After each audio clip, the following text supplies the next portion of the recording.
Time now for Michigan's #1 outdoor radio show, Mike Avery's Outdoor Magazine.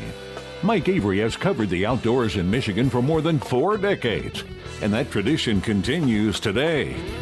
Outdoor Magazine is brought to you by Jay's Sporting Goods, the Eider Insurance Group, Angler Quest Pontoons, the Forward Corporation, Primal Outdoors, Security Credit Union, Offshore Tackle, Garber Chevrolet, Rapid River Knife Works, and by Michigan Brand Meats. Now, here's Mike Avery. Thank you, Ken Hunter, for that introduction, and welcome to another edition of the Outdoor Magazine radio show right here on the Outdoor Magazine radio network on more than 30 radio stations across the great state of Michigan. And so glad to have you back with me, and man, does it feel good to be back in the studio as we record this just a couple of days before the opening day of the firearm season. As you hear this radio show, it will be the Michigan firearm season. How cool is that?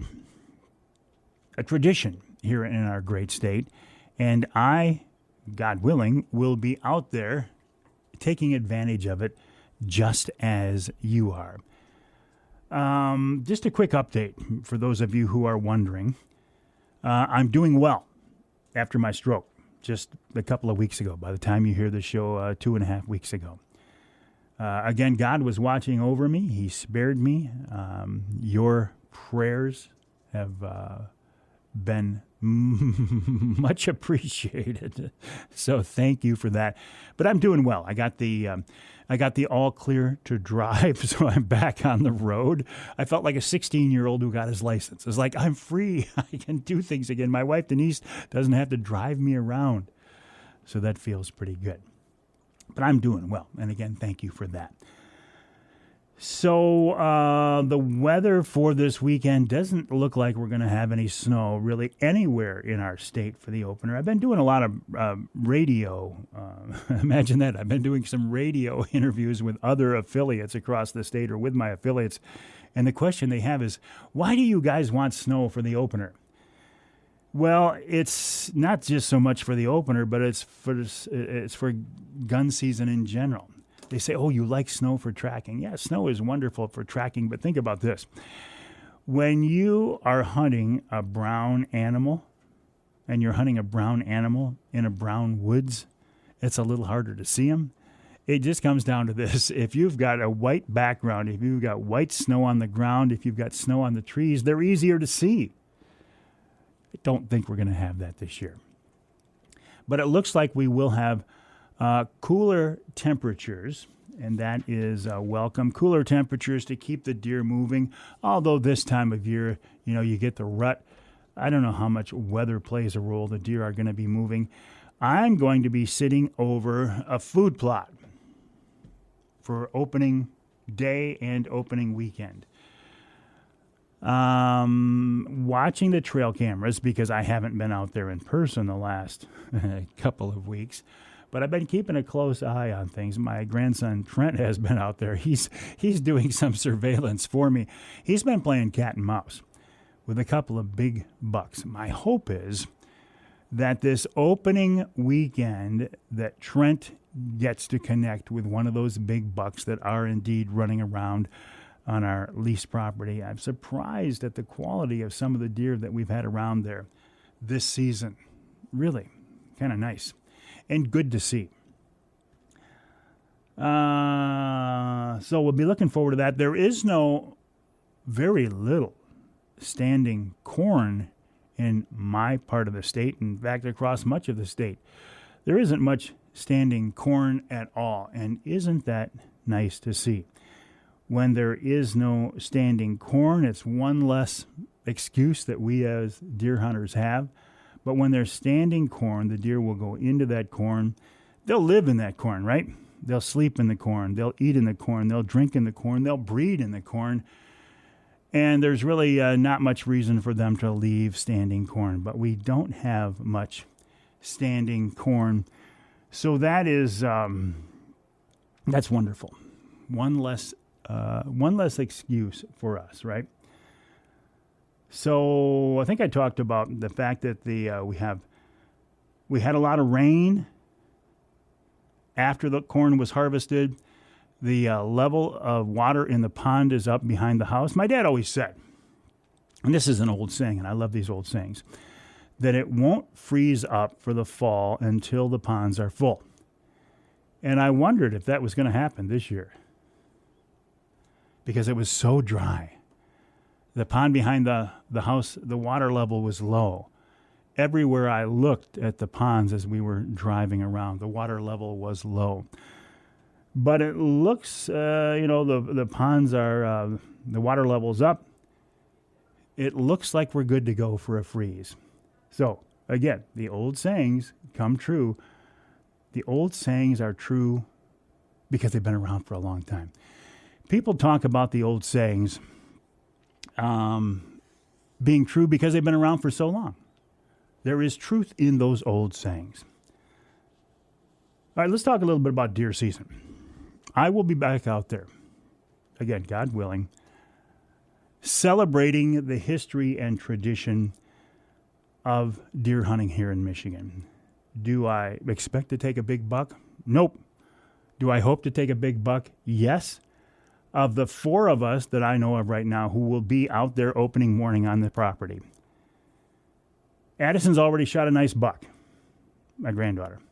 James shot a beautiful buck down in Illinois. I shot a beautiful doe already. So, pretty happy. I'm rooting for Trent. My grandson Trent has been out there doing some all-day sits. It's hard to do an all-day sit. I really can't do it at this point anymore. But if you can, why not, right? Opening day is a good day to be out there all day long because who knows what you're going to see, right? There's still some bucks out there chasing does around, looking at the trail cameras. We're seeing some midday activity, so why not? If you can be out there, you can't shoot a buck if you're not out there. So if you can, get out there and hunt all morning long. Plus, if you can stay out there midday, as the other hunters who are going in to take a lunch break, they bump the deer, they move the deer around, and if you're sitting out there, you can take advantage of that. Let's see. Our ham for the holidays kicks back off. We will do that starting this Wednesday coming up. I think I will have Nick Grillo of Michigan Brand Meats on Wednesday Night Live to kick off the ham for the holidays. You can join us to win a Michigan brand ham. Thank you, Nick Grillo, for your generosity. Who's coming up on the Outdoor Magazine radio show? Thank you for asking. Coming up after the break, Kevin Vistisen of the Deer Hunter podcast will join me to talk about deer hunting in Michigan today, the state of deer hunting today, how his adventures have been the last couple of weeks out there, and just get us jacked up for deer season. In hour number 2, Scott Kietzman of Linwood Taxidermy will join me, and then Justin Tomei of MUCC. Justin will be along to talk about, now that the election is behind us, what can we look forward to? What can we expect? How does it affect the makeup of the election? How does it affect things here in Michigan? He will talk about that. Then this week's Ask Avery question, talking about hunter orange. If you are bow hunting, do you need to wear hunter orange? Well, the answer is yes, but I will go into detail on that. And then coming up in our 3rd hour this week, Mark Martin, Michigan's Mr. Walleye, talking about fall fishing, talking about also deer hunting as well. Mark is a hardcore hunter. And if we have time, we'll talk about hunting sand dunes for whitetails. I had never heard about hunting whitetails in the sand dunes until Mark brought it up. So we'll talk about that. We'll talk about his upcoming fishing vacation schools. Mark is one of those guys who prays for ice He prays for cold weather, and for ice. Me, not so much. But we will talk about that and more, and of course, wild game chef extraordinaire Dixie Dave Minar will join us to wrap up the show as well. My name is Mike Avery. Feels great to be back here in the studio. Thank you. Thank you for your prayers of support. Thank you, Lord, for sparing me. Thank you that I'm upright and I have a chance to be here in the studio. The website, by the way, is MikeAveryOutdoors.com. That's MikeAveryOutdoors.com. My email address is mike@MikeAveryOutdoors.com. Love to hear from you. Please send me your pictures. I will post your success stories. If you have a second, if you wouldn't mind, push the animal's tongue, push the deer's tongue back in its mouth. However, I have a new little magic tool that I can change that. I can hide the tongue. I can push it back in the mouth for you. But please, if you don't mind, do that. All right. I talked about who's coming up after the break. I talked about being back here in the show. I talked about Wednesday Night Live. I talked about the email address, Mike@MikeAveryOutdoors.com, and I talked about the website. It's great to be here. So glad to be with you. I hope you get a chance to get out and enjoy this upcoming deer season. Again, share those pictures, Mike@MikeAveryOutdoors.com. Lots more coming up. Stay with us.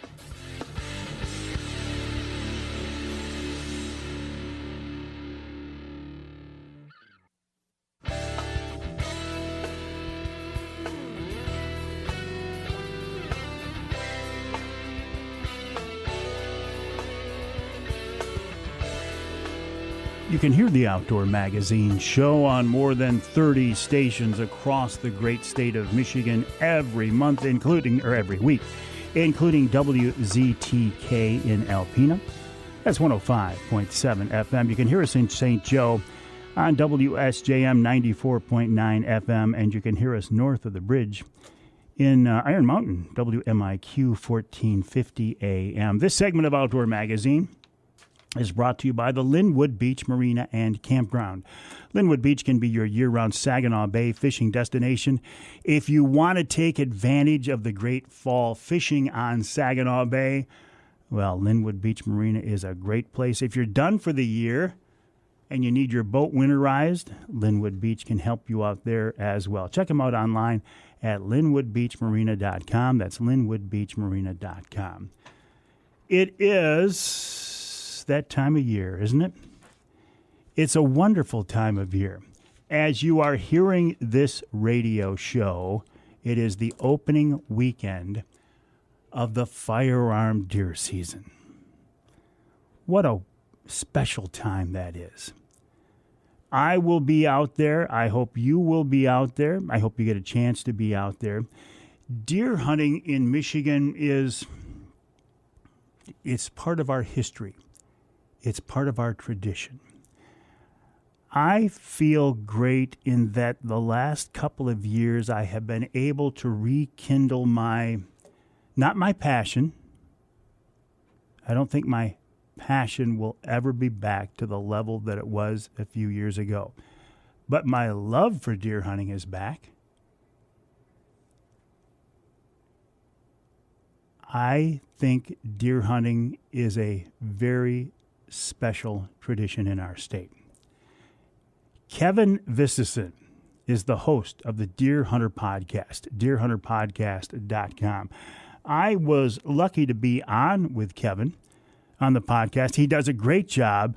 And when you talk about deer hunting here in Michigan, he's one of the guys we have to take a look at and talk with.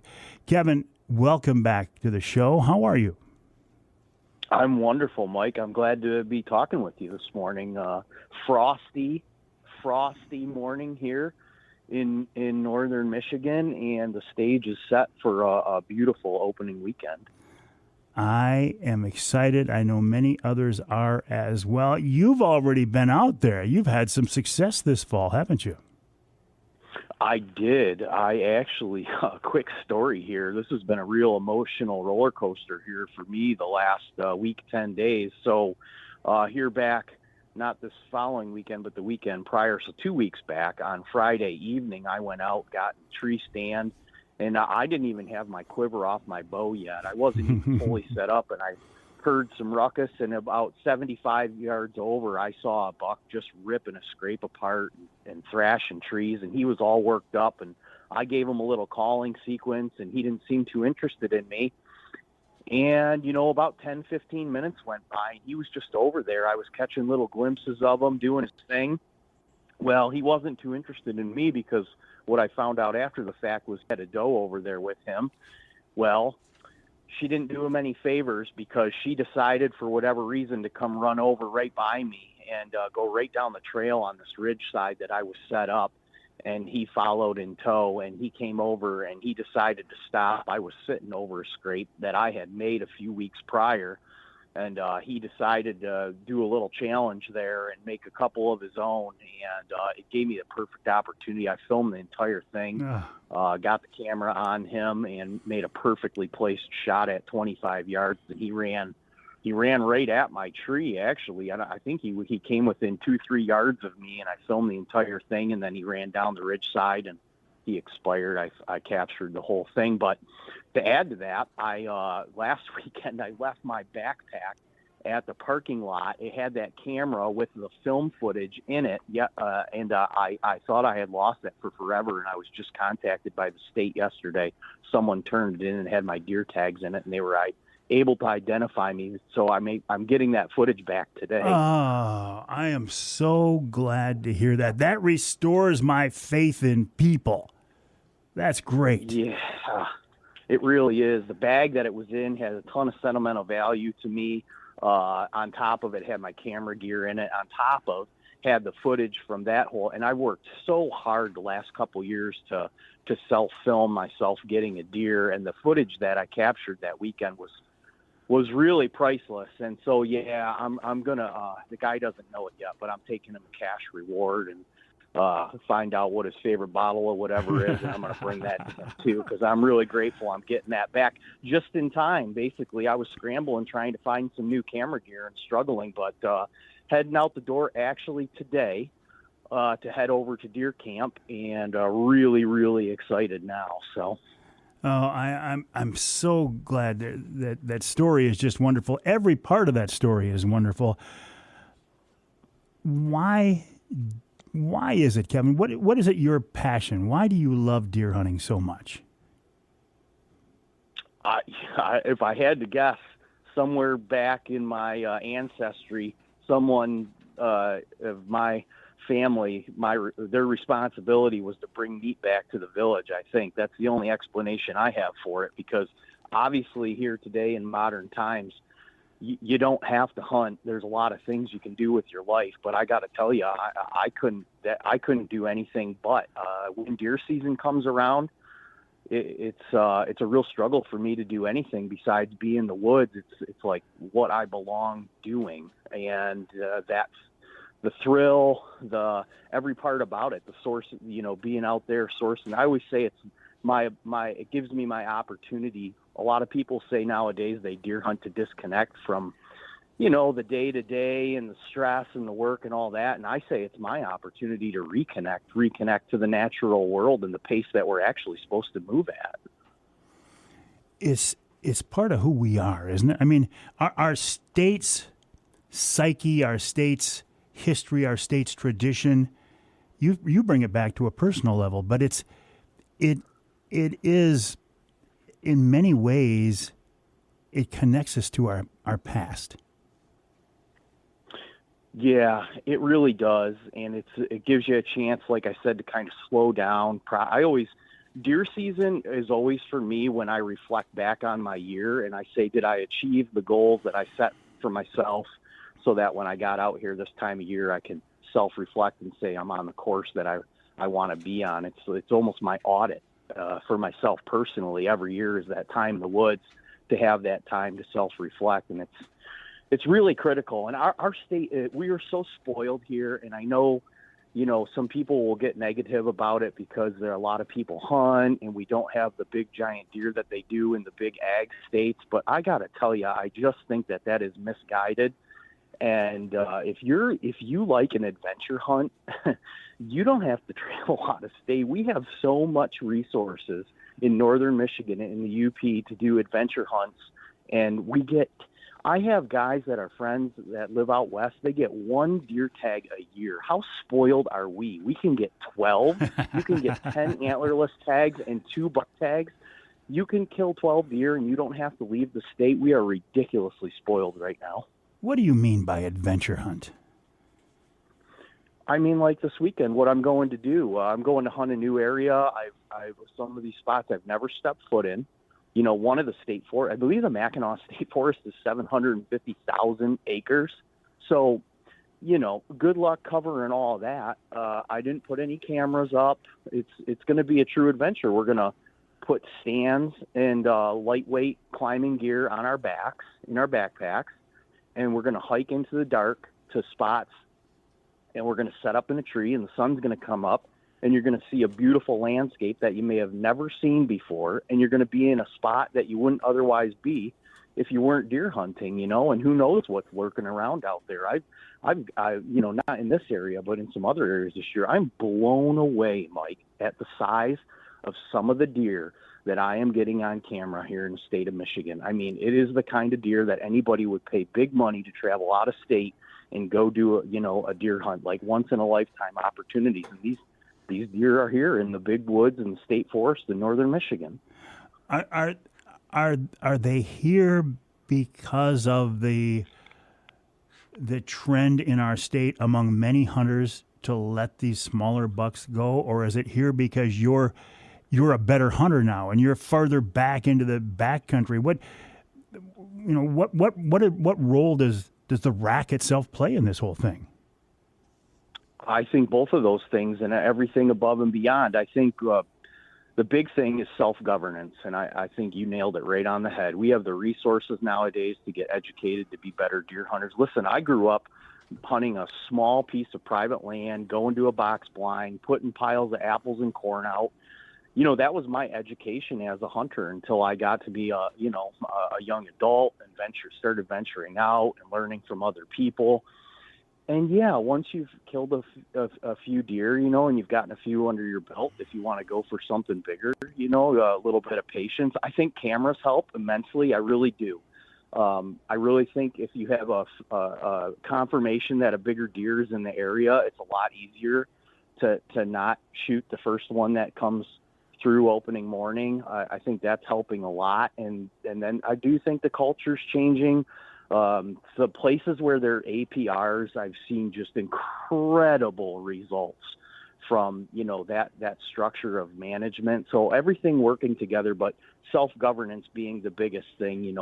I think that there's a change in culture and a shift. People see proof that, like, hey, it's not too much different than fishing, right? We have if you throw the little ones back, guess what happens next year? There's more bigger fish. So I would never tell anybody what to choose and what to target. All legal deer are great, and I celebrate all of that. But for me, myself personally, I've been hunting for better than 3 decades now, and they're out there. The big deer that everybody fantasizes about are out there, and the opportunity here in our state is endless.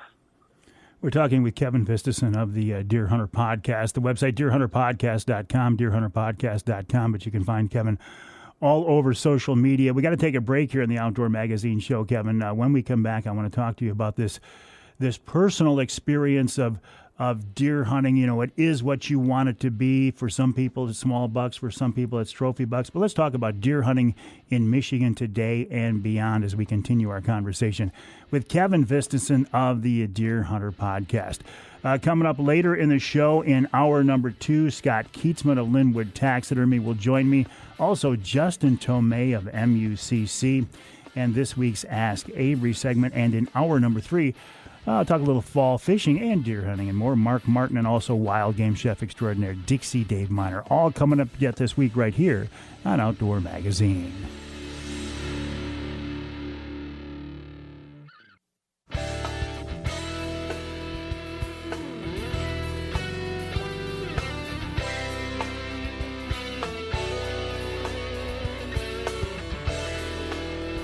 You can hear the Outdoor Magazine show in Battle Creek on WBCK. That's 95.3 FM. You can hear us in Traverse City on WTCM 580 AM. And you can hear us north of the bridge in Escanaba on WCHT 600 AM, 93.5 FM. This segment of Outdoor Magazine is brought to you by Premier Maritime Training. If you've ever wanted to be a charter captain, I think this is your best bet. Captain John Littlefield helped me get my captain's license, and if he can help me do that, he can help anybody become a licensed charter captain. Check out the website, pmtcaptains.com, for more info. That's pmtcaptains.com. John has classes across the state, and I'm sure you can find one that'll fit your schedule. That's pmtcaptains.com. We're talking now about deer hunting in Michigan with Kevin Vistisen of the Deer Hunter Podcast. Check out his website, deerhunterpodcast.com, and check out Kevin's podcasts. He has a very interesting, and I don't want to say unique perspective, but he has the perspective of somebody who, for him, deer hunting is more than something that comes up in the fall. It is, Kevin, is it an overstatement to say for you deer hunting is a way of life? Yeah, it's what drives me. It's my passion. It's the thing I do. Outside of my professional life and being a husband and a father, it's what I do. I guess how I self identify and how I find meaningful being. Deer hunting is such a and hunting in general is such a personal thing. It is what you want it to be. For you, it is one thing. But you did say before the break, look, I don't care how somebody else decides to enjoy deer hunting. If somebody else wants to go out in the UP over bait and shoot a 1.5-year-old buck, God bless them, right? You embrace that as well. Oh, yeah, absolutely. I did that for many of years, and I don't know if there's anything really more enjoyable than sitting in a shack with a hot cup of coffee, watching the woods wake up and, sitting over a bait, just kind of knowing that at some point you're going to see a deer. And so I did that for a lot of years, and very, very enjoyable. A little different than how I spend majority of my time. But now that I have a young son and a young daughter, we'll be doing some of that shack sitting here in the years to come. And if they re-legalize bait, boy, I'd take every opportunity to utilize it. So yeah, maybe we'll find ourselves in the UP and doing that exact thing here soon, Mike. How would you characterize the status of deer hunting in Michigan today?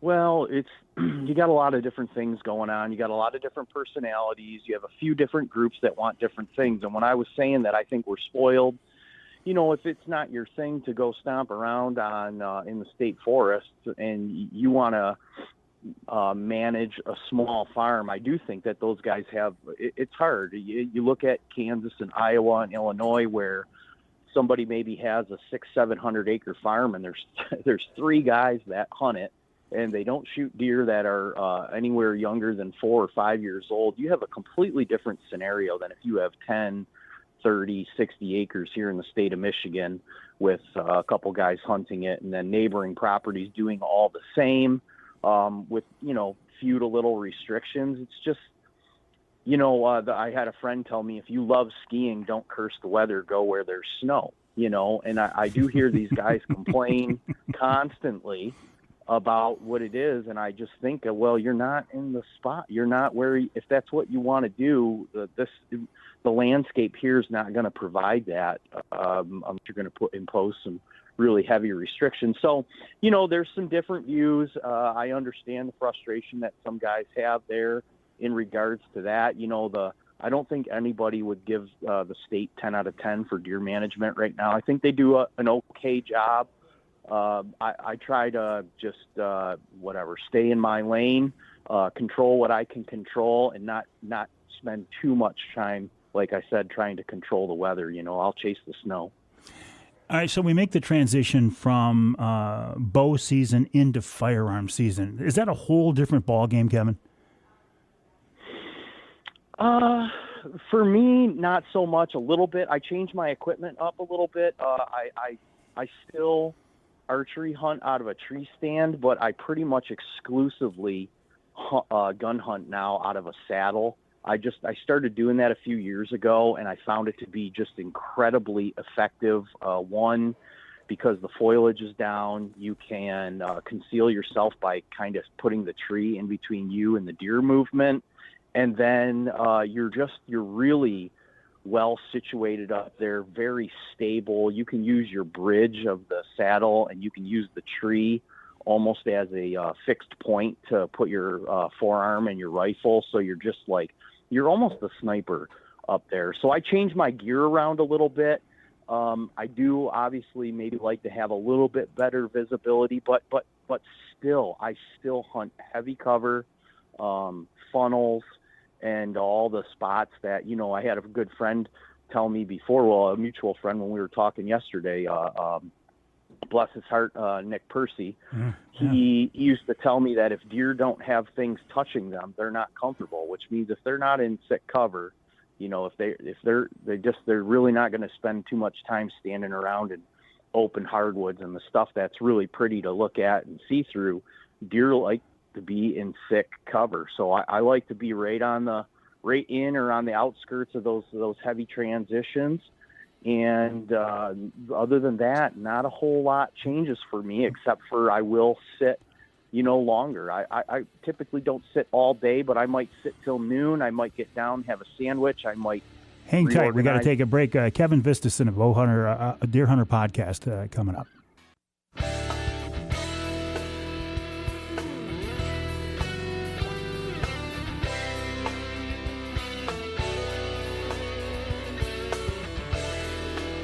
You can hear the Outdoor Magazine show in Carroll on WKYO 1360 AM and WIDL 92.1 FM. You can hear us in Muskegon on WKBZ, that's 1090 AM, and north of the bridge in Newberry, WNBY 1450 AM. This segment of Outdoor Magazine is brought to you by Killer Food Plots, Michigan-based family-owned Killer Food Plots. Now, I realize you're not putting in food plots right now, but you might well be hunting over a killer food plot. And don't forget about the line of scents and attractants that Michigan-based Killer Food Plots has. It's killerfoodplots.com. That's killerfoodplots.com. We're talking deer hunting right now with Kevin Vistisen of the Deer Hunter Podcast, deerhunterpodcast.com. Kevin, we've talked about a wide range of topics in our conversation. How about some advice for Michigan hunters, deer hunters, as they're in the woods this opening weekend? Yeah, I love this, Mike. I think be patient, really. This the way the weather sets up for opening day of firearm, it's maybe not looking like optimal conditions. We're definitely not going to say it's 10 out of 10.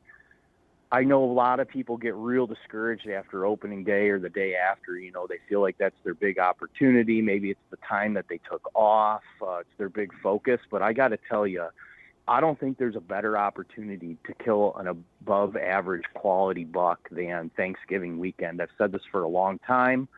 I think those bigger deer recognize real quick when opening day comes that there's a influx of people, and they kind of hunker down, but it doesn't take them long at all to get back to their normal behavior. And those big deer still know that there's breeding opportunities out there, and they will start to move around during the day and get quite reckless. I've seen some big deer get as reckless as they get all year on like Thanksgiving weekend. And the reason that I'm excited about this one particularly is if you look at the extended forecast, when we get into a later part of next week, I see 20s and 30s and snow. It's going to be some really, really good weather. And then, I shot my buck last year on December 3rd, I believe, which most people think the rut is, pretty much done. And I don't think that that's the case in my experience. I believe the rut goes all the way to the middle of December. And if you're out there and you're patient, and that's the thing, I knew this deer was in the area, and I had to sit for 4 or 5 days straight in order to catch up with him, but I did. And so I think patience is the name of the game. And, I know people get discouraged and frustrated, but you just got to hang in there and realize that it's wonderful that you have the opportunity to even be out there. Exactly. Now you've already shot a nice buck, but you're targeting one even better, right? How will you target this big buck, Kevin? Yeah, that's great. I'm glad you brought that up, Mike, because when we were talking earlier about being, I felt like a little kid on Christmas morning when I walked up to that buck, because I thought he was a different deer, and I instantly felt like a little kid that wasn't grateful on Christmas morning for getting a beautiful, beautiful gift, because I did realize that wasn't the target deer that I was in this area after. I'm after a much bigger deer, and I've thought this since I kind of became aware of this deer, that Thanksgiving weekend was going to be the weekend, because I believe that with the pressure, he's going to get pushed into this area. I think it's his spot. And I think that once the deer get pushed around, especially these bigger deer, they know a place. They know a place that has gotten them through 2, 3, 4 years of firearm deer season here in Michigan, and it's not accidental. And I think they're going to lean heavily on that place. So if you've done your due diligence and you have an idea where a deer like that might hang out, boy, it's almost hard to push them out of those spots, because they realize that is the one spot or two spots that they have that they can get into and be secure. So that's my plan. I'm going to be in that spot over that period of time, and we talk about not playing musical chairs and just laying on our spots. If you think that's the spot, just be there and spend the time there. And I think eventually you're going to connect. That's my strategy. Well, I have a feeling you're going to do that. Tell me about the podcast, Kevin. Podcast goes out weekly, pretty much every Friday. Sometimes during deer season, we do a bonus episode early in the week. It's always been our mission statement since day one, is to entertain, educate, and evolve in that sequence. It's kind of a deer camp fireside chat every week. We talk deer hunting. During the off season, we talk about all different kinds of things, the kind of things that hunters are genuinely interested in. And then when deer season comes, we get real serious about talking, tactics and sharing deer stories and success and failures and what's going on. We do it every week. We record it every week so that it's current. Just for the hardcore deer hunters or for the casual hunters as well? It's for everybody. It really is. We have such a catalog now. We're almost 400 episodes. Guys find the show and they go back through, and you could have never deer hunted a day in your life and go through that catalog of podcasts that we have now, and you could be more educated than people that have been deer hunting for decades, potentially, just from the, utilizing the guests that we've had on. We've had on some real intelligent, high profile people that are much smarter than, myself. And then we're always constantly listening and learning. We always say, you got to get out there and do it. You can hear it, I can tell you, but you got to get out there and do it. And we beat that drum every week. You got to get out there and do it. Kevin Vistisen of the Deer Hunter Podcast, appreciate your time. I send people to the website, deerhunterpodcast.com, deerhunterpodcast.com. Can't wait to hear the story of you shooting that big buck, and I appreciate your time this weekend. Thank you, Mike. I always appreciate you. All right, Kevin Vistisen of the Deer Hunter Podcast. We'll take a break for the top of the hour. When we come back, Scott Kietzman of Linwood Taxidermy right here on Outdoor Magazine.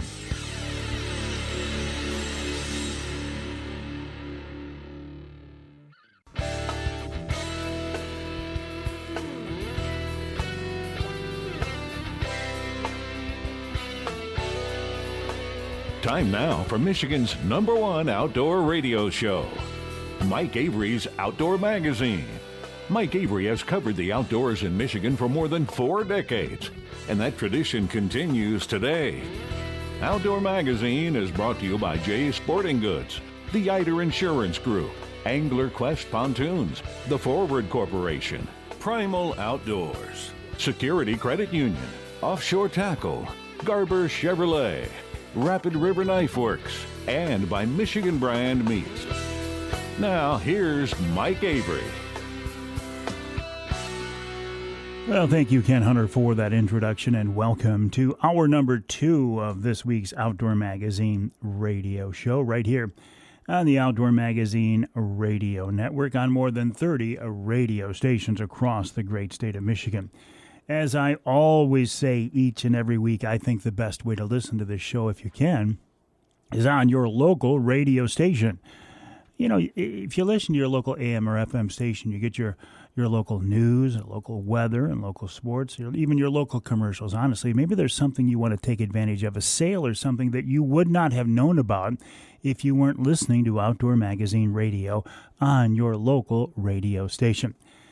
If you can't listen to your local radio station, though, if your local affiliate doesn't carry all 3 hours of the show, or if, God forbid, you live in some part of our state not covered by the broadcast signal, isn't it nice to know that there's a podcast version of the show that is available?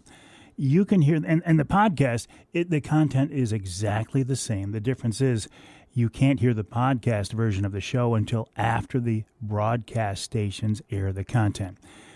Once I do upload the podcast, though, and that's Sunday afternoons, you can hear it on my website, MikeAveryOutdoors.com. I put it on my Facebook page. It's on Amazon, Audible, Twitter, now called X, LinkedIn, Apple Music, the whole gamut. Stitcher, Player, Deezer, Odyssey. It's even on YouTube. Yes, I put a version of the radio show up on YouTube, and people watch/listen to that every week. I also do, because I do believe in podcasting. I think podcasting is a wonderful venue. I do a podcast for some of my advertising partners, including Offshore Tackle, Angler Quest, now QUEST, and Primal Outdoors. In fact, we just did a new Offshore Tackle podcast, the third in a series with the man himself, Bruce DeShano, the chairman of the boards, the guy behind Offshore Tackle.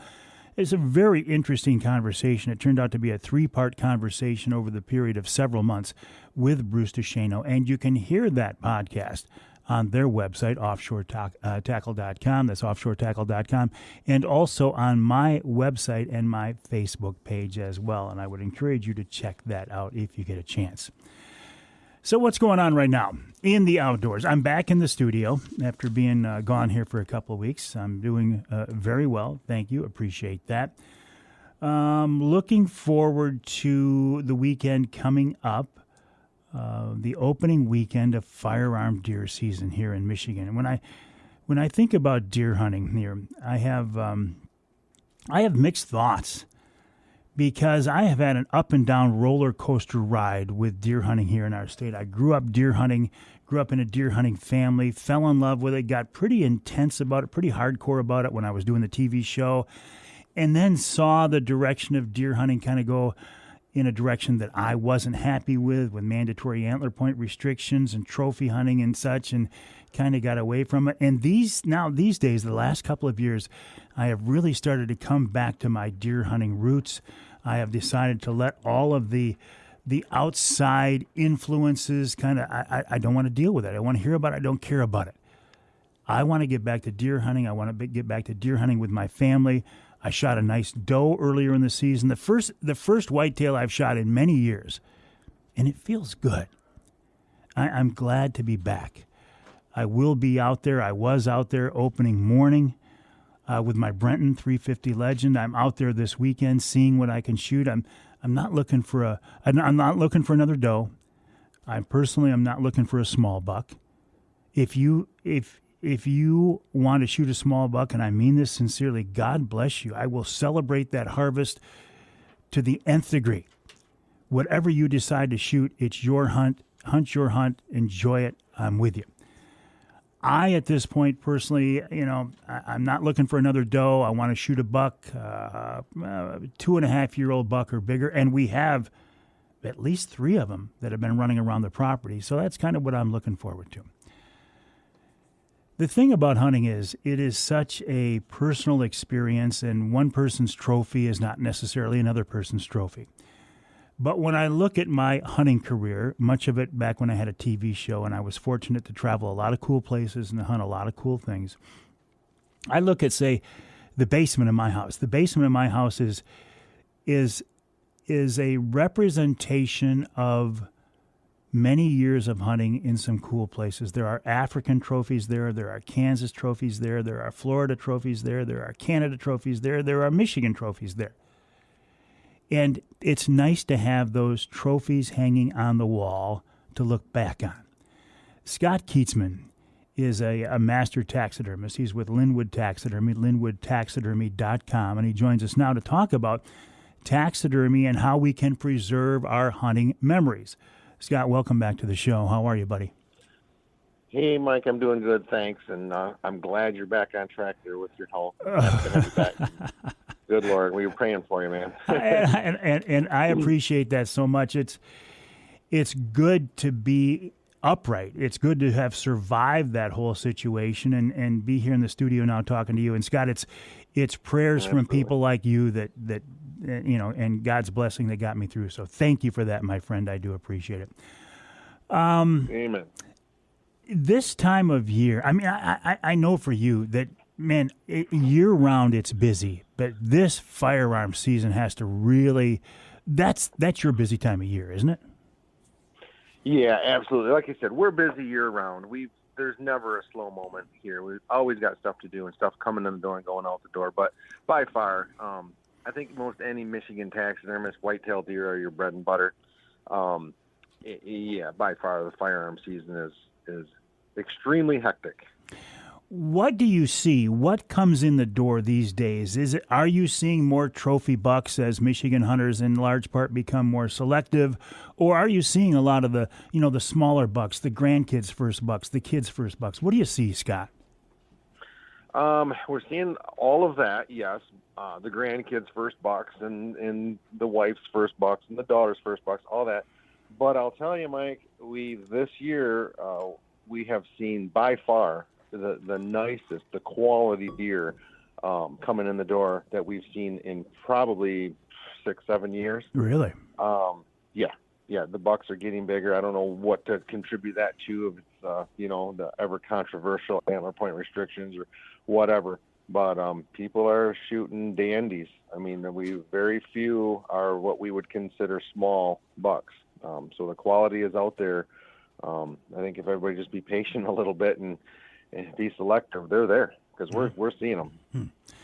So, well, and everybody wants to shoot a big buck. I get that, but it doesn't have to be a book buck to be a trophy worth preserving, does it?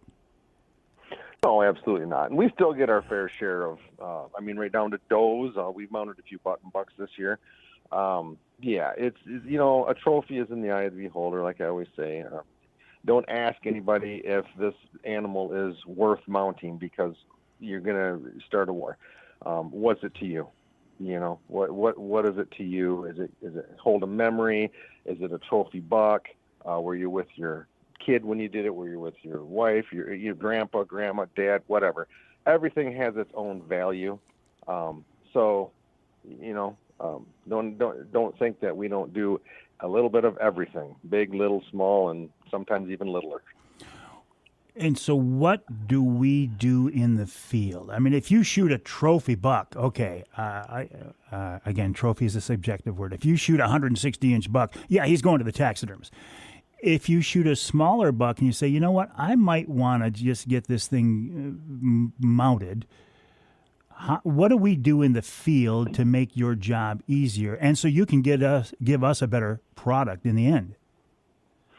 Yeah, absolutely. Just I say common sense, but sometimes that's not so common. Just treat it with care. Realize the end product you want to have on your wall starts with how you treat the animal the minute it hits the ground. So you're not dragging the deer through the brush. You're not hooking it up to a four-wheeler or a snowmobile or a quad or side-by-side and dragging it across, set of railroad tracks to get to your truck type of thing.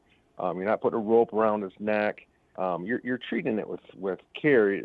That animal is going to be your trophy. You want to look at a quality specimen on the wall, and so you want to treat it as such. So consider all of the aspects.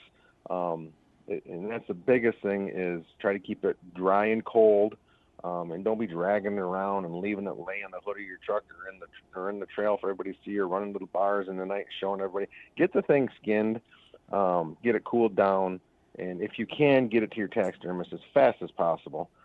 Try not to freeze it. If you don't have to, if you can get it to a taxidermist within, a couple of days, if it's cool out. Typically gun season is cold. If you have a few days there to work with. But get it into them. Every time you freeze and thaw something, you promote bacteria. Freeze, thaw, freeze, thaw. And bacteria is a killer with raw animals and skins. So, I mean, just, treat it very carefully with care and think of the end product, what you want to see. Scott, hang tight. I have a lot more questions for you. We're talking with Scott Kietzman of Linwood Taxidermy, linwoodtaxidermy.com. Got to take a break here in the Outdoor Magazine show. When we come back again, more with Scott. Oh, how do you determine, well, first of all, how much skin do you leave on the deer, right? That's always a question, and that's a big mistake a lot of people make. That and more as we continue our conversation with Scott Kietzman of Linwood Taxidermy, linwoodtaxidermy.com.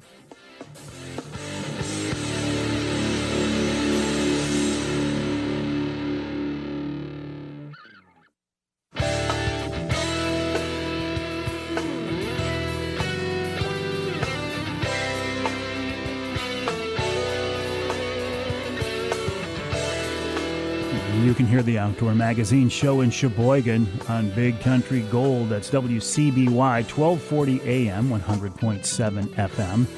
You can hear us in Flint on Sports Extra, 1330 WTRX. And you can hear us north of the bridge in the Sioux on WKNW, 1400 AM. This segment of Outdoor Magazine is brought to you by the company that makes this sound. What is that sound? Let's hear it again, okay? Let's see if you can guess what this is. There. That was a good one. That's the sound of my Rapid River knife locking open. I just pulled it out of my pocket. I have it with me all the time. I think a knife is one of the most valuable tools anybody can have. I carry mine every day. I use it several times a day. It's the same knife that I use to field dress my bear with. It's the same knife that I use to field dress my doe with. And it's the same knife that I will use if I shoot a buck this season to take care of that as well. Rapid River knives, handmade by craftsmen in Michigan's Upper Peninsula. Check out the website, rapidriverknifeworks.com, rapidriverknifeworks.com. On that website, you can use the promo code Avery10, get 10% off on your Rapid River knife. If you go to the showroom on US 2, just east of Rapid River, the same thing. Only you'll be able to pick out your knife in person and watch them engrave it and use the promo code Avery10 and get 10% off. Rapid River knife is a wonderful, wonderful Christmas gift. Don't wait too long to get your knives, though, because they sell out every year. And also, check out the new Rapid River knife Stormy Cromer edition. It's two great Michigan UP companies came together, Stormy Cromer and Rapid River, and they have a Stormy Cromer Rapid River edition knife as well. The website, rapidriverknifeworks.com. That's rapidriverknifeworks.com. Another website to keep an eye on is linwoodtaxidermy.com. Linwood Taxidermy is a company owned by Scott Kietzman, who is a taxidermist. Scott, how many years you been doing this now? Oh, we're pushing 30 years now. 30? Yeah. Yeah. I started when, oh my gosh, I was 19, 18, something like that. Started farting around with it. Yeah. So you've done a few deer heads over the years. We had a count one time, it was over 3,000. Wow. And that was a while ago. Yeah. You figure, you do 150 or 200 a year, and then there's a few years in there where you've done 300. So yeah, there's a few. What makes a good taxidermist? Because there's a lot of people doing it part-time, not just people who do it full-time like you. Yeah, what makes a good that's experience, care. They love what they do. I always say, just remember, if you're taking your trophy animal to somebody who is part-time or has another job, your trophy animal is not their priority. So what you get back is what you get back. Not to say that there's some wonderful taxidermists out there that do it as a hobby, part-time gig. I know a lot of them, and they do beautiful work. But just remember that, your animal you're taking is not their top priority. They have other things going on. So it's just, look around. They got a showroom, ask questions, get referrals from previous customers, and just know what you're getting into before you drop your animal off. The prices for good taxidermy work, like everything in the world, have gone up lately. It's an investment. Absolutely. And again, the prices in the taxidermy world, you got to look at what you're getting into. You know, we're sitting on a 5,000 square foot shop with 4 employees. We have overhead. All of that stuff wraps into the animals that we do. So are we a little more expensive than the guy who's doing it out of his garage? You know, part-time? Well, absolutely, of course. But what are you getting for your money?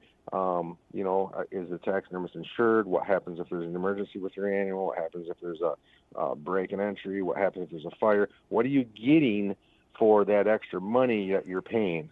Is he licensed with the state? If the DNR comes in here, is your animal going to get confiscated because your taxidermist hasn't followed the proper procedures?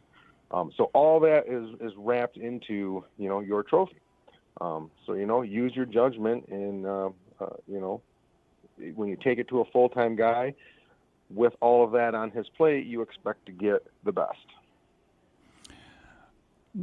Going back to in the field, how much skin do we leave on that animal? That's always a question. People say, well, what, you know, I just want a shoulder mount, so I should only leave you the shoulder of skin, right? That's not true. No, not at all. I tell people, if you can, bring me the whole hide. You have to skin the deer, or the butcher has to skin the deer anyways. Bring me the whole hide, because things change. I've had people come in and they say, well, they want a neck mount deer, and then as they get looking around my showroom, well, I want this, and I want that, well, I want a wall pedestal, I want a floor pedestal now. Well, now we don't have enough hide because you cut it off at the neck. So just bring me the whole hide. If you can't, if your butcher has to cut it off, if you have to cut it off, I always say about 10 inches behind the front shoulders. So where your front shoulders stop, go 10 inches back towards the gut of the deer and cut your hide off there. Typically, that will be enough cape for us to do any kind of mount, and along with any kind of repairs, we'll have extra hair and hide to make some repairs if we have to. How do you, as the taxidermist and the hunter, how do you know what pose or what type of mount to get done? Most of the customers come in already know. I want a full shoulder turn to the left. I've got one to the right and one straight already, so I want one to the left. Okay, not a problem. But we'll sit right down with you. Some of our customers who have 13, 14, 15 mounts plus, or never had one done before. I'll sit right down with you and go right down through where do you plan on hanging it. Where's the nearest window? Where's the nearest heat register? Do you burn wood? Do you know, where's everything going? And then we'll go right into, I'll pull my catalogs out and show them pictures of different mounts so they get a visual of what they want. And like I said, we'll just sit right down with them and we'll go right through the steps until they make a decision of what they want. Why do you care about windows and heat registers and burning wood? The dryness. The dryness is very, very hard to direct heat beating on the mounts is hard on them. The sunlight, UV rays beating will fade your mounts out. So we want to know, where you're going to hang these things, as far as the elements in your house and what's happening in your house. How long should a deer head last? With today's products, again, in the right environment, taken care of properly, which there's very little maintenance anymore on deer heads, or at least should be. You should get 20 years out of these things easily without any maintenance on them. Just pick them up from your taxidermist and hang them on the wall. You dust them off once in a while. The old days of putting Vaseline around the eyes and things like that, those days are gone with the products we have anymore. So they should last a very, very long time. Oh, you're supposed to dust them off? Yeah. Well, I looked at mine the other day. I was like, ooh, I haven't been listening to Scott's advice. Well, that would be, you don't have to, but that would be a personal, if you want to display them for people to see it. I like my mounts clean. So. and when we look at a shoulder mount, which is, I think, probably the most popular, mount that people do, what are we looking for? What is the difference between a good mount and one that's not so good? There's got to be some little details here we're going to see or not see. You can see ear positioning. Is it aesthetically correct? The eyes. Does it look like a deer? Most people who hunt know what a deer looks like. hair patterns? Are the hair patterns where they're supposed to be? Is there any abnormal curls in the hair, or is a brisket? You know where a brisket falls on a deer. Maybe people don't. Maybe I just noticed this, but just look for the aesthetics. Check the seam in the back where they stitched the deer up. Is that closed completely? Is there openings there? Is there bare spots on the hide that should have been repaired before it was mounted? I say it should be very obvious. Maybe it's not, but just things like that. Does it look like a deer when you pick it up? Does it look like a deer? I don't know how to answer. Well, I think you have answered it. You mentioned repair. I mean, how much magic can you as a taxidermist do in the studio if there is some kind of damage in the field? Well, again, we can only go so far. I mean, I'm pretty darn good at what I do, but I'm not God. So we can fix some broadhead holes, and we can fix some slip spots and epidermis splits, and we can patch some things. We can do quite a bit. But again, there's some things that are just a complete total loss. And if that happens, I call my customers and I explain to them, what I think happened and why. And then we'll come to a conclusion to make the appropriate repairs or decide what they want to do with the existing specimen. I mean, you should get a good mount back. You should not have bullet holes, and you should not have slip spots and bare spots, things like that. Those should be repaired in your mounts. Well, and what would some of those options be? Go to a European mount, which is skull only, or maybe find a hide from a different animal, right? I mean, you have options. Yeah. Oh, yeah. That's get with your taxidermist and talk, or give me a call. Yeah, we can downgrade to a head mount or a European mount, or maybe just you decide on an antler mount. We can do all that, and then worst case scenario, we have stock capes here that we can we'll just recape your mount. And we take in a lot of old mounts that were shot back in the 20s and 30s and 40s and 50s, and we'll actually take the antlers off those and remount it on a brand new deer, and they freshen it right up, look beautiful. But yeah, we can absolutely just recape the deer. The mounts today, though, they look so much better, so much different. I mean, I'll walk into a hunting camp or somebody's house and I see a mount from 40 years ago, and I think, but that doesn't even look anything like today's mounts. It doesn't even look realistic. Right? You bleeped out, Mike. Oh, okay. Again, I lost you. Sorry. Listen, you know what? It doesn't matter because we're out of time anyway. Yeah, sorry. No, it's fine. I was just saying that today's mounts look better than ever. They look realistic. They look real. And you guys, you taxidermists like you, Scott Kietzman of Linwood Taxidermy, you do great work. I've had you do several animals for me, and I've been very happy with them. I would send people to the website, linwoodtaxidermy.com, linwoodtaxidermy.com. Scott Kietzman, you have a great season, and I'll be talking to you again soon. Thank you, Mike. Stay healthy. I'm working on staying healthy. We'll take a break here in the Outdoor Magazine show. When we come back, Justin Tomei of MUCC. The election season is over, thank God.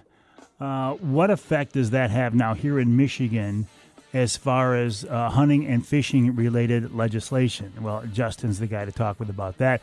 And then after that, this week's Ask Avery segment with a question every Michigan hunter has asked at one time or another. That's all coming up yet this week in hour number 2 of this week's Outdoor Magazine.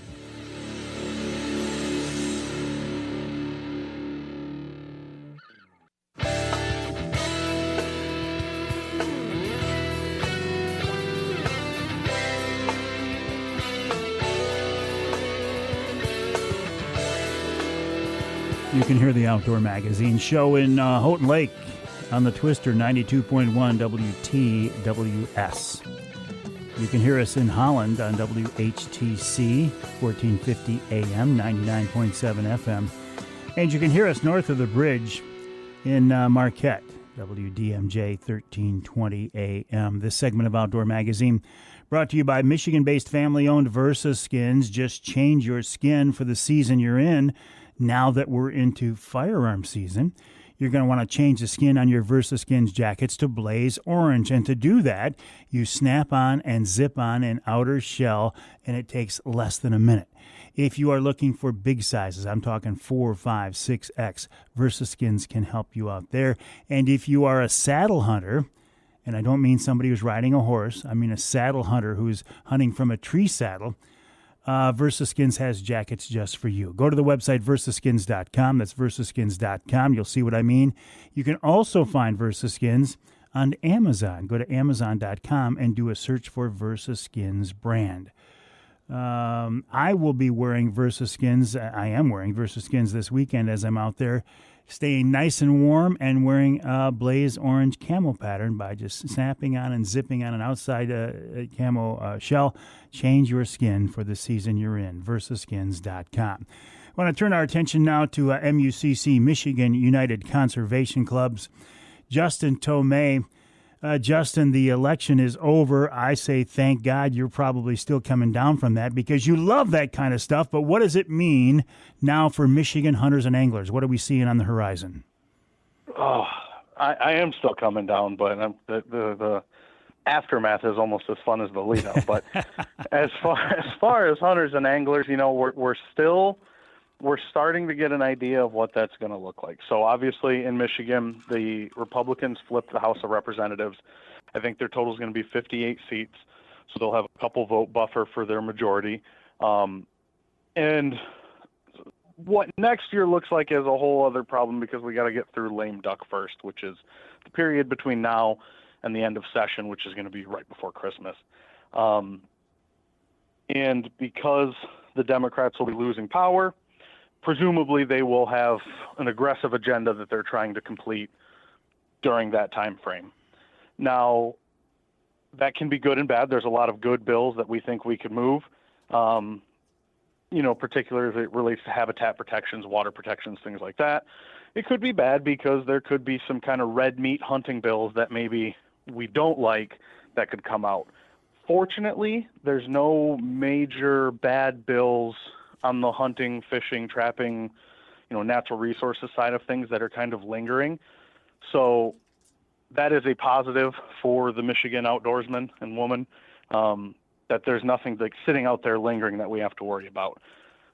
A mechanism exists for the legislature to do whatever they want over the next 6 weeks. They could drop a bill today and pass it today if they really wanted to.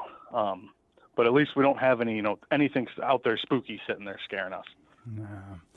So that's good. But looking ahead to next year, though, when you get, Republicans in charge of things, does that change? Are they generally more pro-hunting and fishing than their friends on the other side of the aisle? I don't know that I would give it necessarily that characterization. The way I would kind of phrase it is they care about different parts of it. Because as conservationists, we care about the habitat and those protections as well as the I call them the red meat hunting, trapping, fishing stuff, the actual regs. So I would characterize it more as the Republicans care probably more about that side of things, where the Democrats care a little bit more about the protection side of things. And so it's really going to complicate some of the work that we do. I'm in the process of writing our legislative priorities for next year. I'll give everyone a spoiler alert. We're going to work on hunter safety in schools. That has bipartisan support now. It's something we think we could get done. So it's just going to take a little finagling to get everything set up. But conservation issues, natural resources issues tend to be uniters, tend to be things we can get bipartisan support on. So we should still be able to work well within the constructs of this new session that we'll have. Hunter safety in schools. You mean going back to the old way, like we took when I was a kid? I had hunter safety classes in my school. Is that what we're looking at? Yeah, kind of. So the bills already exist. Senator Bumstead was the primary sponsor, I think, in the Senate, and Representative Vanderwall was the primary sponsor in the House. But like I said, it has, I think, 54 legislators on it in the House. Overwhelming bipartisan support. And basically, this particular version of the bill creates a program under the DNR hunter safety guidelines that school districts can choose to opt into.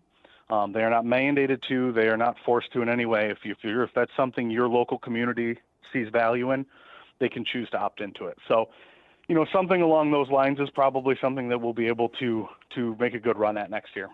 Where would those instructors come from? Well, it would probably still, it doesn't change the structure of the program in any way. All it does is just that the Department of Education has to create this program. Schools can choose to do it. So you could still do volunteer instructors. maybe the department wants to get more involved in having COs or local staff teach classes. MUCC's membership is littered with instructors. We have tons of them. So it doesn't change that process in any way, shape, or form. They would still have to find, the volunteer instructors. It doesn't change any of the federal rules or anything like that. It just allows the schools to do it in school again. Well, I don't know. I think that's interesting, Justin. I wish you luck in that, and I will talk with you about that and the progress of in future conversations. Always a pleasure, my friend. Thanks, Mike. Have a good one. You as well. Justin Tomei of MUCC, MUCC.org, MUCC.org. We'll take a break. When we come back, this week's Ask Avery question, and it deals with the blaze orange and bow hunters during the firearm season, coming up after the break right here on Outdoor Magazine.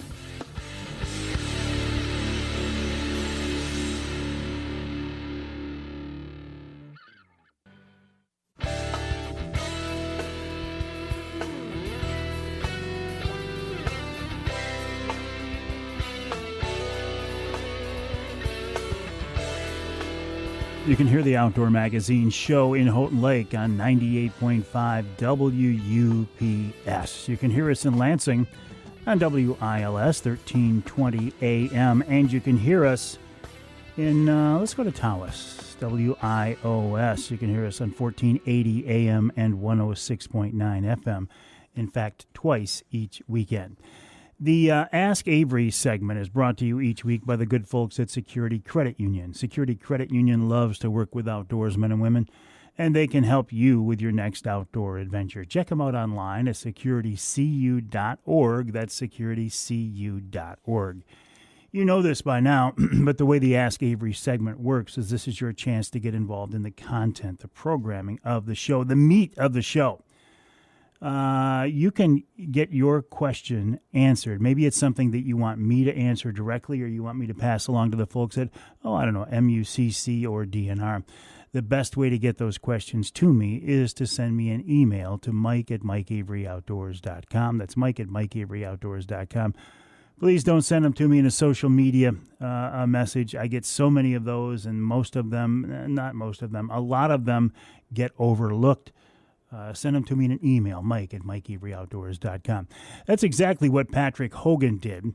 He sent me an email to mike@mikeaveryoutdoors.com, and he says, hey, Mike, if I'm hunting an area where it's archery only, do I need to wear hunter orange next week? Next week being the firearm season.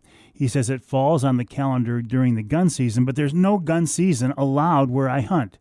It's a fairly urban/residential area, and I'd love not to draw any unnecessary attention to myself.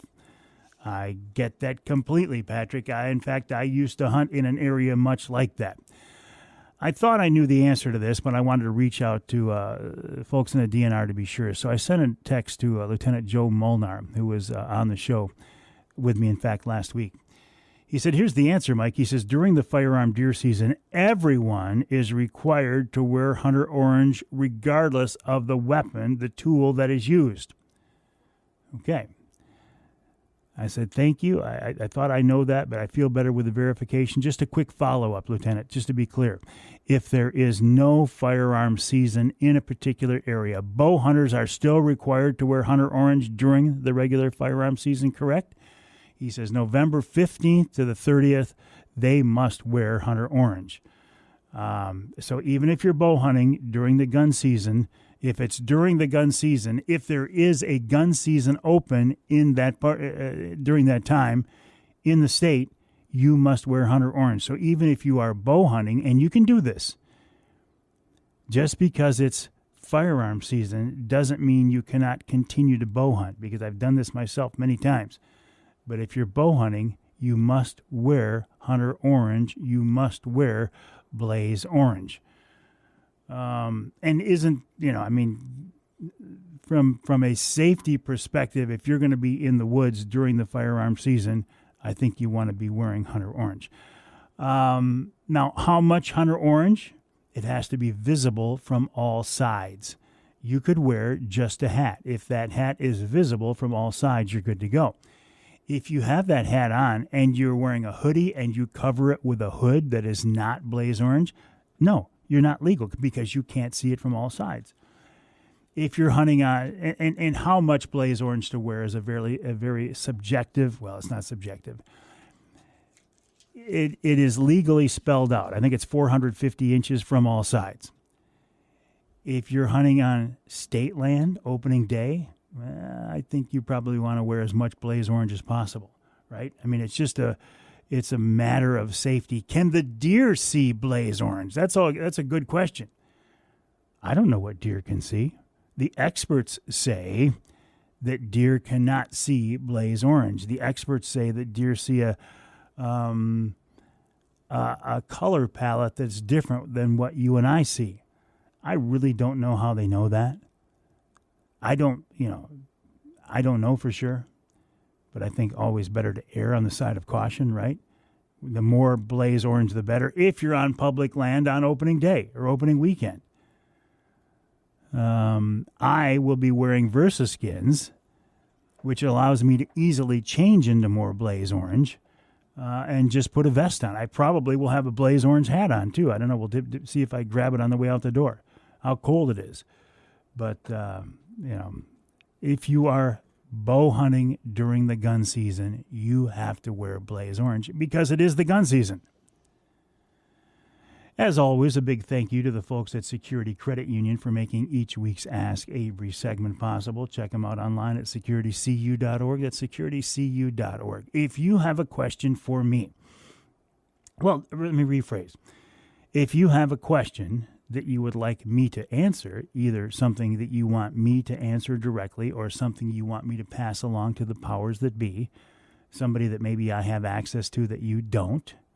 And you know what? A lot of the questions that we get answered on the Ask Avery segment are out there. They're open, not open. They are available to the public if you just want to dig a little bit deeper, like questions on blaze orange. They're in the Hunter Guide.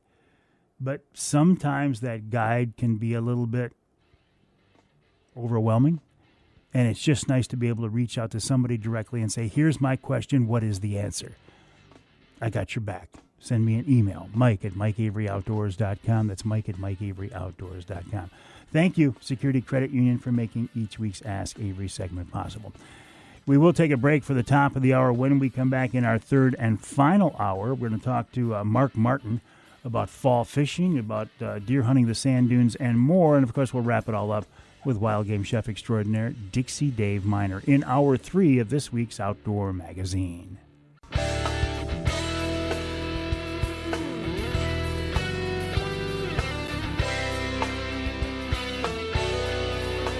Time now for Michigan's #1 outdoor radio show, Mike Avery's Outdoor Magazine.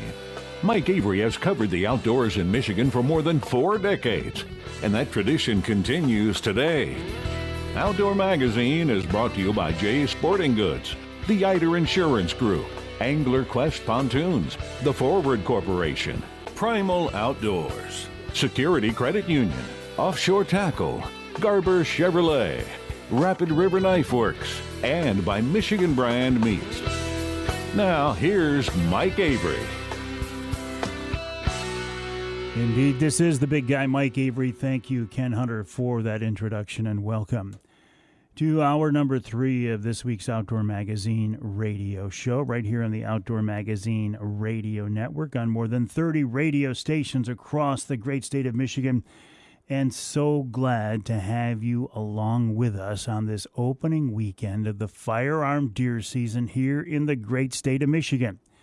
A lot of people will be in the woods. But, you know, this is not just a great time of year to be hunting. It's a great time of year for fishing, too. I think about chasing trophy walleye this time of year. I think about walleye. I think about Mark Martin. Why do I think about Mark Martin? Well, when it comes to walleye, this is a guy who has been synonymous with walleye fishing in Michigan for many, many years now. I remember when Mark first came to prominence, and I don't remember, what was it Fred Trost in Michigan Outdoors that brought him that, you know, that level of notoriety? I remember years ago it was Mark Martin fishing for trophy walleye after dark in the Muskegon Channel and Muskegon Lake.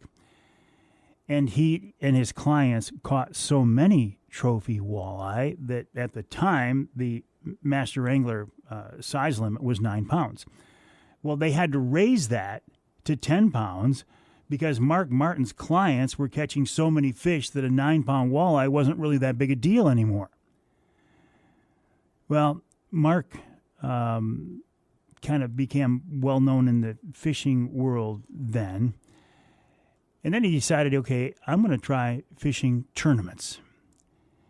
And I remember a lot of the people didn't give him credit because they said, well, you know what? The guy's a good fisherman after dark, but he can't go out in the daytime and catch walleye during the daytime. Well, he did. And he won the first national walleye championship. He became the first national champion. And I think he made his point then.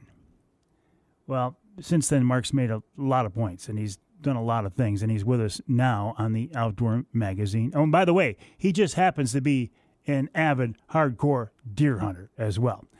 And he's with us now on the Outdoor Magazine phone line. Mark, welcome back. How you doing? Hey, welcome back to you, Mike. After I got a shock of seeing you on Facebook and didn't want to see you in that condition, but you sound great and glad to hear you. Just like being seen. I'd rather be seen than not, and I like to hear you than not, so keep it up, Mike. Yeah, get healthier. I appreciate that. I'm actually doing quite well. I will admit to being a little fuzzy here a couple times during the show, but man, I'm here and I'm going to be here for a long time, God willing. So I appreciate you being with us, Mark. I hope so. And you're actually on the way back from the UP right now, right? Oh, yeah. Yep. I was up there, just taking care of my buddy's stands for deer hunting. I got to get back for deer hunting, like you said. And I was punishing the walleyes up there in all the lakes in the Kietzman.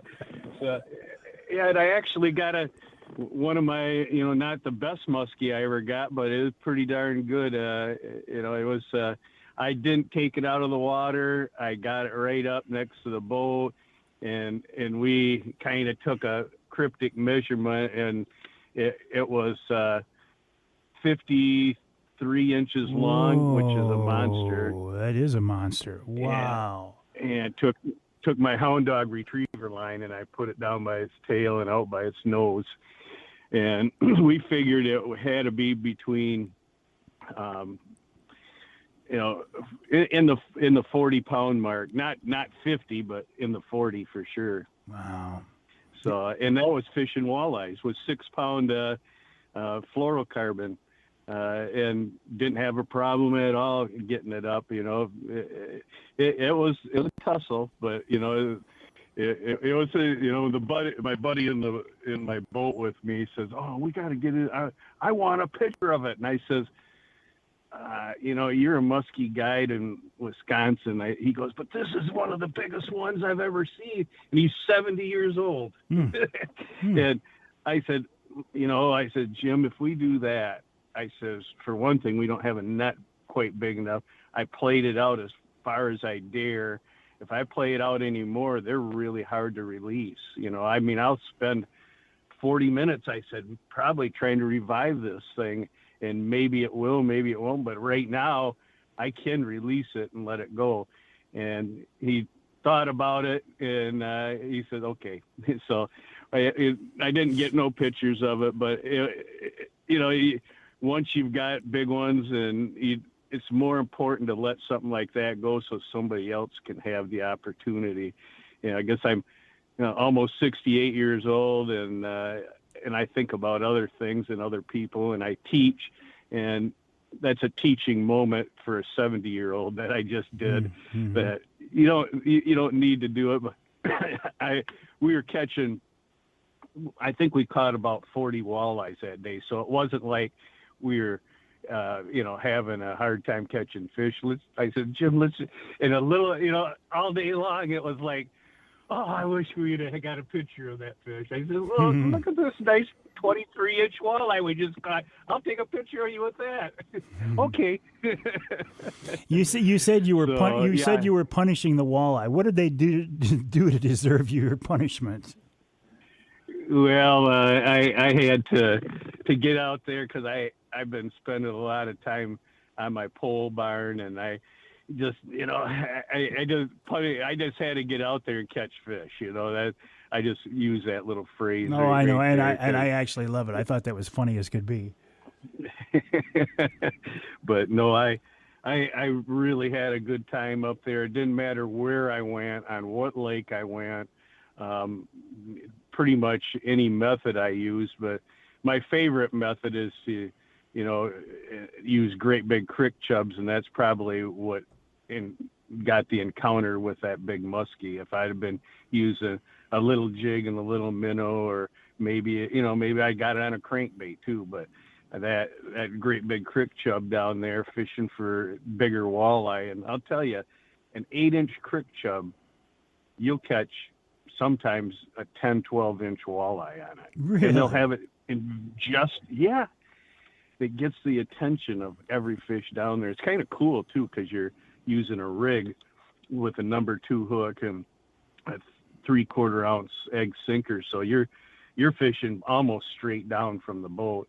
And when you see a fish down there, you're going to get that fish's attention by banging that 3/4 ounce sinker on the bottom to make them realize there's something there. And then the next thing you do is you feel your crick chub going nuts, because it's like, the crick chub, you got the fear of God, because now you got a predator bearing down on them, and you can feel them tugging away like a dog trying to get off a leash, and then all of a sudden, boom, and then you let them run like you do on a tip-up. And it's exciting, and even that, my friend that's 70 years old, this was his first time he fished with me, and he never fished with a rig in his life. And he said, I'm going to fish with it. He said, this is the best way to fish these things. And then I taught him how to remove the hook. Back when I was a little kid, my dad and grandpa, I had to keep my fish alive. Otherwise, I was going to do more manual labor in that boat than I wanted to if that died. And so, like row. And so anyhow, I said, Jim, don't go down through its mouth. Don't go through its mouth. I says, here, hand it here. Now watch. And I took the hemostats, went through its gill, up through its gill. And I said, just grab the line and pull on it so I can see the hook. And I grabbed the top of the hook and I twisted it out. And I said, I'm going to let it go. You pull it right out. He goes, oh my gosh, it's not even bleeding. I said, that's the, and that's how I won so many tournaments, especially using rigs. People just tug on it and get it bleeding and everything, or they cut the line. Now you got to take time to cut it's better to get that hook out, because even if you leave it in them, they do bleed a little bit longer, or a lot longer, or they could bleed out, so you just do it carefully and quick. And I teach that in my schools too, when I have the opportunity, when I'm around students. And, I've taught a lot of people how to do it, and they're amazed at the life-saving technique on any fish. It don't matter what kind of fish, as long as you come up through the gills, twist that out, whether it's a teardrop, whether it's a hook, whether it's a crankbait with treble hooks, as long as if they're down there, come up through the gill, twist it out, and have somebody, you can do it yourself, but if you got a partner, have them pull on the line so immediately it extracts the bait right out of its mouth when you do it. So it doesn't fall around and get tangled in a gill or something like that either. Yeah, I never would have thought of doing that, Mark, but that's one of the many things that over the years you have taught me and a lot of other people. We're talking with Mark Martin about fall fishing. We'll probably talk a little deer hunting too when we come back. His website is markmartins.net, or fishingvacationschool.com. He mentioned his vacation schools. We'll talk about those too. So whenever I talk with Mark, there are a lot of things to talk about, and we have the time to do that. So we'll take a break here in the Outdoor Magazine show first. When we come back, more with Mark Martin. Again, the website, markmartins.net, markmartins.net. He's a guy who's been around the fishing scene in Michigan here forever and hopefully many more years coming up into the future as well.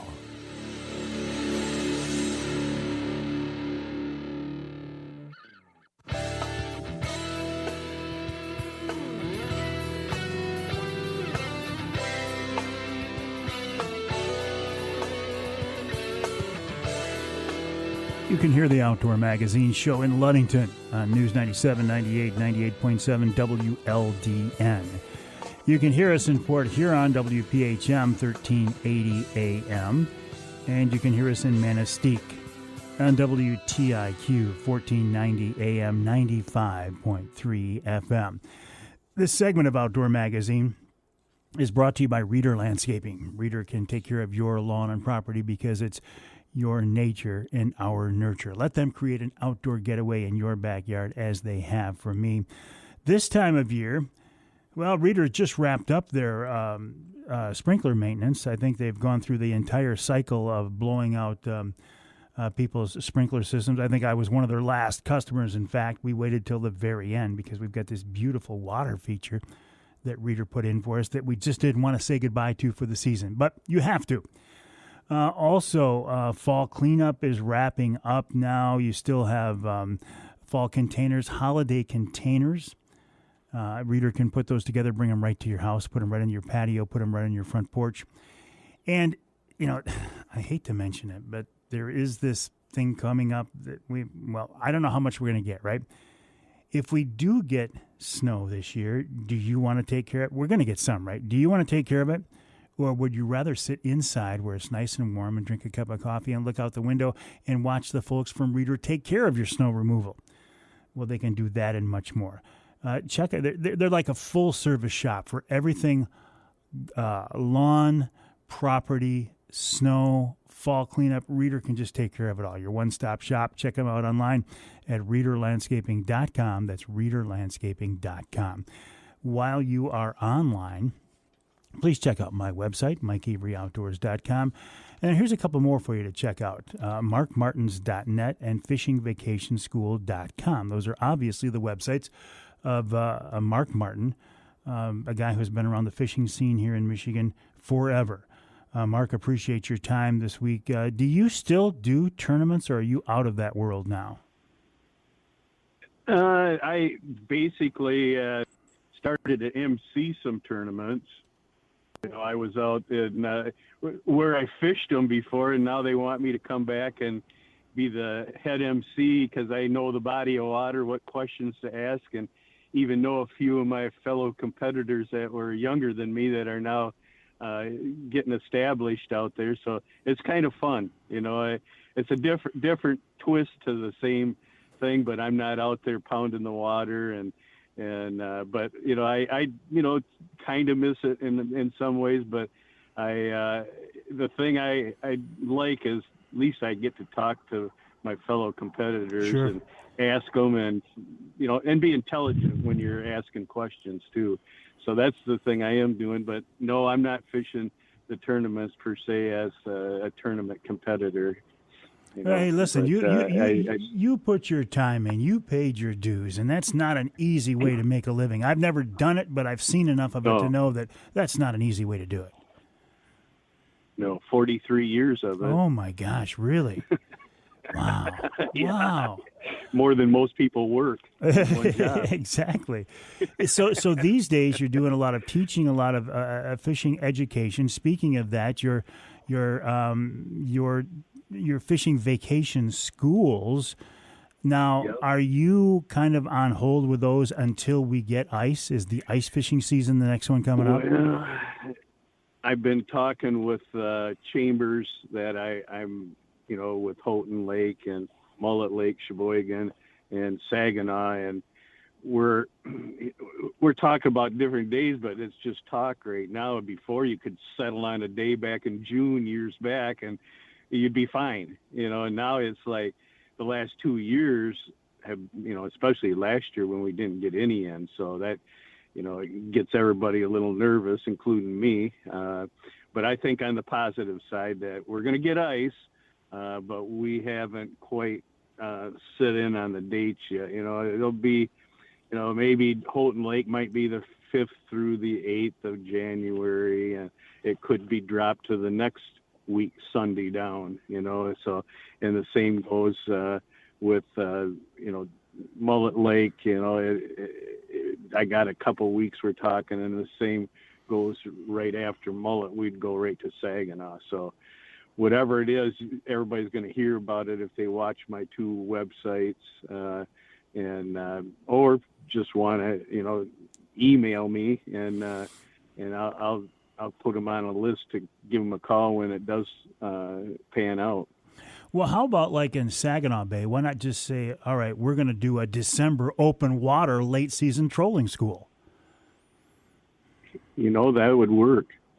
That would work. I never even thought about that, Mike.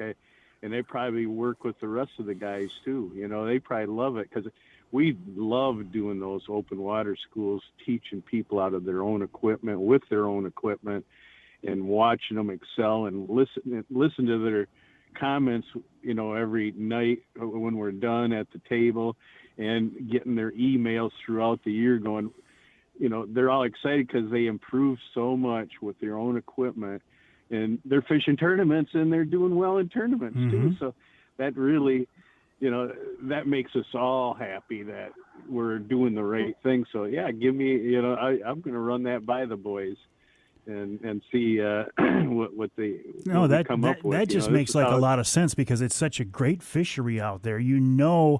Well, you can pretty well be assured in December you're going to have open water fishing, and I don't know. I think that would be very popular, Mark. Right, I definitely think so too, Mike, and you still got the river in play too. So good point. If it was bad, you still can go into the river. That's what's nice about Saginaw. When you do open water stuff, you still got to do river techniques. So it's not like a waste of time that you had to go into the river, at any moment. It just gives people more opportunity to learn. Yeah. So if you do that, let me know. I think that would be, a lot of folks would be interested in that. Let's turn our attention, while we still have a few minutes, to deer hunting, though, because you are a hardcore deer hunter too, aren't you? Yes, I am. Yes, I am. My wife's sitting here right beside me listening to us, so she knows how hardcore I am. But as hardcore as I was on walleye, that I am on whitetails. And I tell people whitetails and walleye are the same thing. If I was able to fish or hunt whitetails at night, I'd have monster whitetails all over the wall. But I can't, so I have to do the next best thing and search them out, learn their habits, learn, where they travel and everything. And I've done well, and I'm getting ready to go again here in Michigan for a few days, and then heading to Kansas after that.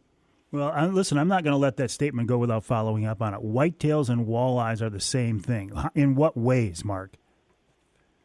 Well, they're creatures of edges. They like the edges of the rock and solid bottom walleyes, and the edges of the weeds. Deer like the edges of the forest, or the edges of 2 different kinds of trees growing in the forest. So if you got pines button up to oaks or maples or beech or whatever, the bigger bucks like to walk that edge, even though it don't look like an edge. But if you really look hard in those areas, you'll see a runway. And that runway will probably be a big buck runway. And if you follow it, you're going to start seeing rubs and scrapes. You're not going to just happen chance across this stuff. You got to know where to look, and when you do find it, start following up on it. And it's helped me a lot in Michigan and Kansas and Saskatchewan and Manitoba, because I don't have a guide that I go with. You kind of got to teach yourself and make the mistakes, and that's kind of how I did with walleye. I didn't do it right to start with, except my grandpa and dad helped me a lot, but I still had to make my mistakes walleye fishing. I still had to make my mistakes whitetail hunting, and the more mistakes you make, the better you get at both. How is deer hunting in Michigan these days, since you were a kid growing up there on the west side of the state? There's more people doing it, and so that's good. I like to see that. It just makes everything a little tougher, and that's why looking for little things like I just explained to everybody is going to at least set you in an area that you got a better chance of taking a buck, if not a giant, than just sitting there looking out across an open field, you know. I mean, yeah, you're going to be able to see one, but are you going to be able to shoot it because it's too far away? Is it running too fast? But when they're walking through edges, they're tippy-toeing, and you got an opportunity when that happens, you know. So, you know, I like the, you know, this element of surprise, you know, like if you do your homework, you know they're coming. You just don't know when. I just sit there from dark to dark, and I don't move. Man, that's hard to do, though. Most people got to. Yeah, most people can't do that, me included. I can't do an all-day sit these days. I mean, it is physically, but it's also mentally tough. Oh, it is. It is. You got to put your mind in that position, in your eyes, and you know, grab a 5-hour energy drink every once in a while, and get yourself back into the game, because all of a sudden you could start to doze off. You know, when I was younger, I could stay awake, but now I got to hit a 5-hour energy, and that helps. And it's those little things you're looking for in the woods when I'm deer hunting. When I see a big buck, it's not that I just seen a big buck. I seen a little flash. It could have been a bird sometimes, I think. And I look, and it was a tail twitching. And then all of a sudden it materialized. At least I'm ready to take a shot, whether it was a doe or a small buck or a big buck or whatever. You're looking for little things barely moving. I'm not looking for a full deer at any time. I'm never looking. I mean, if it appears it that way, so much the better. But I'm just looking for like a bird, like this or that, you know, because sometimes, or a red squirrel chirping that hasn't been chirping, they see something I don't, so I start paying attention more. It's the little things out there that, you know, that you're paying attention to, and not looking for a deer. Sometimes you're listening for sounds, you're looking for little movements, you know, and I hope that helps some of the guys and gals. Oh, it always does. Getting out there this time. Hey, listen, can you? I know you're trying to get home, but can you stick around for another segment? I'd like to talk to you about deer hunting in the dunes. Yeah, we can do that. Okay. That's one of my favorite topics. All right, hang tight, Mark. We're talking to Mark Martin. His website's markmartins.net, or Fishing Vacation School. Speaking of that fishing vacation school, I think I've got him talked into doing, not this year probably, but next year, a December Saginaw Bay Open Water School. How cool would that be? markmartins.net, fishingvacationschool.com. More coming up after the break here on Outdoor Magazine.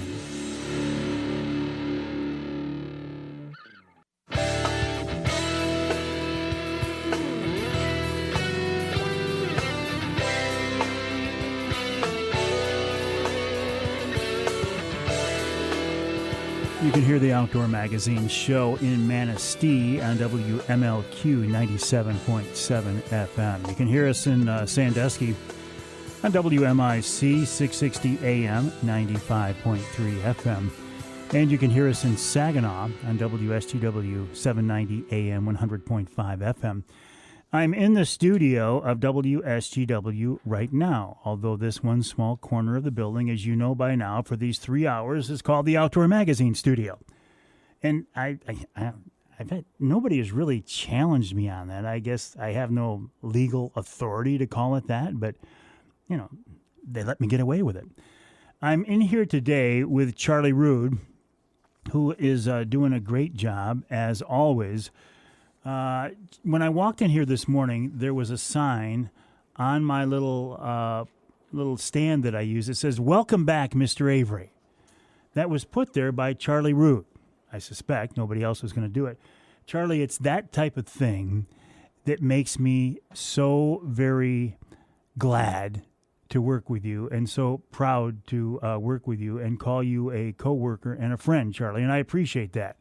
And so do all the people out there in the parking lot right now going, "Charlie, Charlie, Charlie."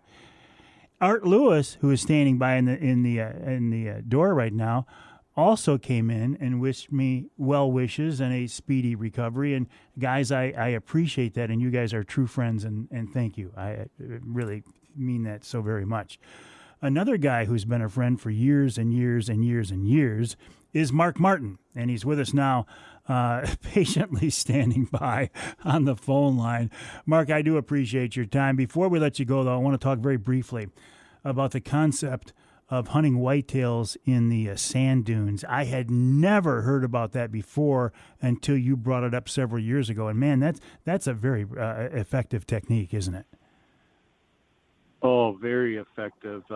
And it's long-range hunters love it because they can bring their shooting sticks, their tripods. They better, because freehand isn't going to be all that great, because you're not going to have a in the woods shot. You might be hunting by a little wood lot, but it's just a little round circle of woods. They might come out, but it's going to be out in the open. The shots are, and you're hunting the bait pile. You're going to be, you got your own bait pile out there.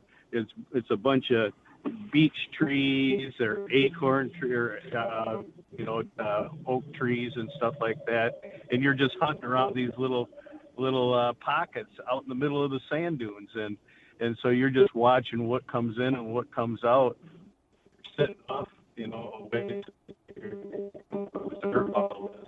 You can't hear these deer; they're walking in the sand, so they're like walking on carpeting, and so you got your eyes focused, and you might see these deer come for a mile until they even get to you. So you got a lot of time, and you got time. They're not going to bust out of there running either. So unless somebody walks in and flushes them or whatever. But I started hunting a long time. It's the best place in Michigan that reminded me of being out west or in Canada. I had the best opportunity to shoot big bucks in Michigan almost, every year in the sand. And I've turned on so many people onto this technique. Yeah, I hear from them all the time. And they're talking about it, Mark. Quit talking. There's more and more people that do this. Yeah, I'm sure over the years that people have told you that. Hey, listen, Mark, I'm going to let you go only because our cell signal is getting real squirrely, and it's getting pretty hard to tell what you're saying. But I always appreciate your time, and I will look forward to talking with you again soon, my friend. Oh, hey, me too, Mike. And you just take care. I'm going to post a little segment of my deer that I got on the side of my pole barn. I took quite a few of them out one time and put them on the side just to give an example of what I've taken in Michigan and around, just so people can see that I do more than just walleye fish. Yeah, I will look forward to that, Mark. You do that, and I'll share it, okay? Okay. Thanks, Mike. All right. Thank you, Mark. Mark Martin, the guy, honestly, he made his chops fishing the Muskegon Lake and Muskegon Channel after dark, but he's done so much more than that. First national championship walleye tournament winner, fishing guide for, a fishing educator, and now these days just living the dream after working so hard his entire life. The website's markmartins.net. That's markmartins.net, and fishingvacationschool.com as well. All right, we'll take a break here in the Outdoor Magazine show. When we come back, we'll check in with wild game chef extraordinaire Dixie Dave Minar, who's been a big part of this Outdoor Magazine franchise for so many years. My name is Mike Avery. This show is called Outdoor Magazine Radio. I also do a podcast version of the show. The content is exactly the same, though. You can hear that on, any place where you can hear podcasts, you can hear the podcast version of the Outdoor Magazine radio show. I also do, by the way, quite a bit of social media. I'm active online. My website is MikeAveryOutdoors.com. My Facebook page is Mike Avery Outdoors. My YouTube channel is Mike Avery Outdoors. My Instagram is Mike Avery Outdoors. On Twitter, I'm Mike Avery Outdoors. So just do a search for Mike Avery Outdoors. I do live streams every week as well. Wednesday mornings from the studio called Behind the Mic. And then every Wednesday night at 7 called Wednesday Night Live. How original is that, right? All right, we'll take a break. When we come back, we'll wrap it all up with wild game chef extraordinaire Dixie Dave Minar right here on Outdoor Magazine.